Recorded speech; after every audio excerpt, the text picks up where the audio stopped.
아침을 여는 말씀은 로마서 16장 16절입니다. 너희가 거룩하게 입맞춤으로 서로 문안하라. 그리스도의 모든 교회가 다 너희에게 문안하느니라. 바울은 겐그레아 교회의 일꾼, 즉 집사로서 봉사와 섬김의 역할을 감당하고 바울과 여러 사람의 보호자가 된 베베라는 자매를 소개하며 로마 교회 사람들에게 마지막 명령을 합니다. 문안하라는 명령입니다. 총 25명의 사람들과 두 가정에게 문안하라고 합니다.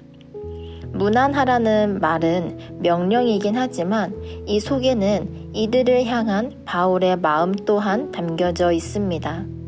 그들을 만나고 싶지만 한 명 한 명 다 만날 수가 없었기 때문에 이름을 적어가며 자신의 애정 어린 관심을 보임과 동시에 로마 교회 성도들에게 그들을 문안할 것을 강권하고 있습니다. 사실 이 로마서 16장에 나오는 이름들은 브리스가와 아굴라, 루포를 제외하고는 성경에서 거의 들어본 적이 없는 이름들이지만 바울이 사람들의 이름을 기억하고 한자 한자 적으며 문안한 이유는 감사의 마음을 표하기 위해서였습니다. 문안하다라고 번역된 이 단어의 의미는 안부를 전하다의 의미보다 경의를 표하다의 의미에 더 가깝습니다.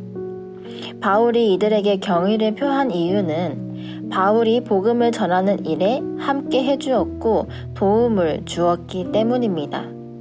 이름도 없이 빛도 없이 뒤에서 바울을 후원했던 사람들, 그리스도 안에서 애쓰고 수고한 주님 안에 있는 사람들이었기 때문입니다. 바울과 함께하며 바울을 도왔기 때문에 자연스레 감사한 마음이 생겼을 수 있지만 이 감사의 마음은 사실 더 큰 상황에서 비롯된 감사이며 사랑입니다. 로마 교회는 그 당시 핍박을 받고 있었습니다. 그 당시 신흥 종교였던 기독교에서 선동이 일어나 유대인들을 로마 밖으로 축출했습니다. 사도행전 18장 2절에도 보면 브리스길라와 아굴라가 로마에 살고 있을 때 글라우디오 황제가 로마에 살고 있던 유대인들을 로마에서 떠나라고 명령합니다. 유대인이었던 아굴라는 글라우디오 황제의 유대인 박해를 못 견디고 고린도로 가게 되었죠.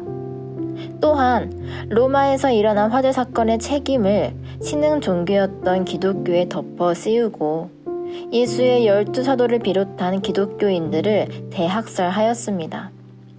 거리에 나무 장대를 세워 사람들을 불로 태우니 로마 시대를 밝히는 가로등이라고 불리기까지 했습니다.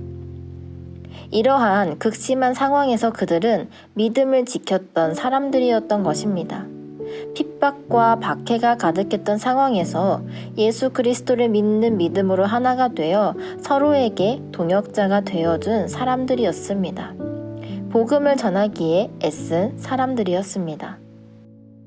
바울은 다른 이들은 문안하라 간단하게 얘기하지만 특히 자신과 텐트메이커로 함께했던 브리스길라와 아굴라를 가장 먼저 언급하고 내 목숨을 위하여 자기들의 목까지도 내놓았다라고 이야기하며 이방인의 모든 교회도 그들에게 감사하고 있음을 말하고 있는 것으로 보아 바울은 이 부부를 진정한 자신의 동역자로 생각했습니다. 브리스길라와 아굴라는 자신의 가정과 생업과 목숨을 내놓고 바울과 함께 복음 전파 사역에 충성했습니다. 이들이 짓는 텐트, 천막, 이 부부의 집이 초대교회를 이루었음을 사도행전을 통해서 우리는 알 수 있습니다.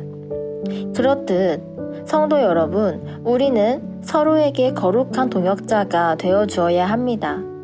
하나님이 내게 주신 달란트를 사용하여 서로에게 도움이 되어 주어야 합니다.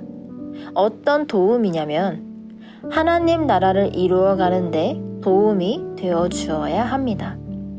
5절에 보시면 브리스가와 아굴라 집에 있는 교회에도 문안하라고 합니다. 여기서 교회라는 호칭은 그리스도께서 불러낸 사람, 한 가정 속에서 그리스도를 지체로 하는 형제 자매를 의미합니다. 따라서 한 지체가 한 교회임을 바울은 말하고 있는 것입니다. 그러면서 16절에 너희가 거룩하게 입맞춤으로 서로 문안하라 라며 한 단락을 마무리합니다. 이 말은 서로 계층이나 인종에 상관없이 성도들을 그리스도 안에서 한 형제로 규정짓는 의미로 그리스도 예수 안에서 우리는 한 가족, 한 형제, 한 자매이니 이러한 거룩한 인사를 서로 나누라는 것입니다. 성도 여러분, 우리는 그리스도 안에서 한 형제요 한 자매입니다.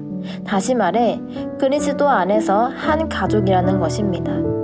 바울은 이러한 자들을 가족이라고 정의했으며 이 가족은 서로 믿음을 잃지 않는 동역자가 되어주며 서로를 문안하고 서로에게 감사한 마음을 표한다고 이야기합니다. 영등포 중앙교회가 각자의 교회가 모여 한 가족이 되기를 소망합니다. 각자 바로 서 있는 견고한 교회가 모여 주님 안에서 견고한 가족이 되기를 소망합니다. 오늘 하루를 살아가시면서 나를 위해, 우리 교회를 위해, 우리 성도들을 위해 기도하며 예수님 안에서 한 가족이 될 수 있기를 간구하는 여러분들이 되시기를 간절히 소망합니다.